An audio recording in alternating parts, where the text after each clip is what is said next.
வணக்கம். இன்றைக்கி நல்ல டேஸ்ட்டான சாஃப்டான பால் கொழுக்கட்டை எப்படி பண்ணுறதுன்னு தான் பார்க்க போகிறோம். அதுக்கு முதல்ல தேங்காய் அரைச்சி பால் எடுத்துக்கிடணும். தேங்காய் பால் வந்து 2 தடவை எடுத்துக்கிடணும். ஃபஸ்ட்டு கொஞ்சம் கெட்டியான பாலை எடுத்துக்கிடணும். ரெண்டாவது கொஞ்சம் தண்ணி சேர்த்து கொஞ்சம் தண்ணியான தேங்காய் பால் எடுத்துக்கிடணும்.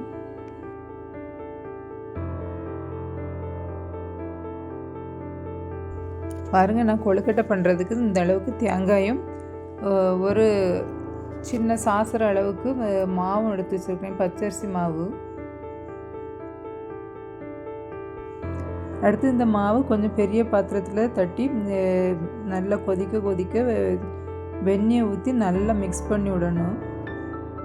அடுத்து மாவில் இனிப்பு சுவைக்கு தேவையான அளவு சீனி சேர்க்கணும். கொஞ்சமாக உப்பு போடணும்.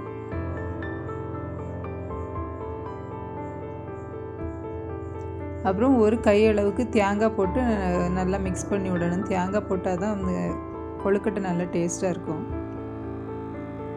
அடுத்து நம்ம எடுத்து வச்சுருக்கிற இந்த மாவில் கொதிக்க தண்ணி ஊற்றி நல்லா மிக்ஸ் பண்ணிடணும். பாருங்கள், மாவு இந்த பதத்துக்கு நல்லா ஒட்டாமல் வர அளவுக்கு நல்லா கலந்து விட்டுறணும். நான் இங்கே ஃபஸ்ட்டு பால் 2ஆம் பால்னு 2 சைஸில் தேங்காய் பால் எடுத்து வச்சுருக்கிறேன். அடுத்து நம்ம கலந்து வச்சுருக்கிற மாவுலேருந்து இது மாதிரி சின்ன சின்ன பால்ஸாக எடுத்து வச்சுக்கிடணும். அடுத்து அடுப்பில் சட்டி வச்சு நம்ம எடுத்து வச்சுருக்கிற 2ஆம் தேங்காய் பால் அதில் ஊற்றி கொதிக்க வைக்கணும். தேங்காய் பால் கொதிக்க தொடங்கினதும் நம்ம உருட்டி வச்சுருக்கிற பால்ஸ் எல்லாம் இதில் சேர்த்துடலாம். இந்த உருண்டையெல்லாம் ஒவ்வொன்றாட்டு மெதுவாக எடுத்து போடணும், இல்லைன்னா பொடிஞ்சிடும் எல்லாம்.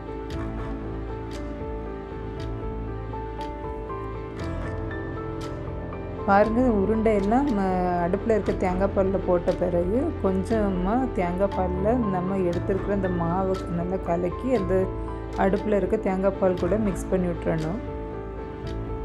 அப்போ தான் அந்த பால் கொழுக்கட்டைக்குள்ள பதம் கிடைக்கும், இல்லைன்னா ரொம்ப தண்ணி மாதிரி ஆயிரும். கொழுக்கட்டையெல்லாம் வெந்து வரும்போது அந்த தண்ணியில் உள்ள இனிப்புக்கு கொஞ்சம் சீனி சேர்த்துக்கிடணும். அதே மாதிரி டேஸ்ட்டு தூக்கி கொடுக்குறதுக்கு கொஞ்சமாக உப்பு சேர்த்துக்கிடணும். கொழுக்கட்டையெல்லாம் நல்லா வெந்து வரும்போது நம்ம கரைச்சி வச்சுருக்கிற மாவு கரைசல் அது கூட சேர்த்துடலாம்.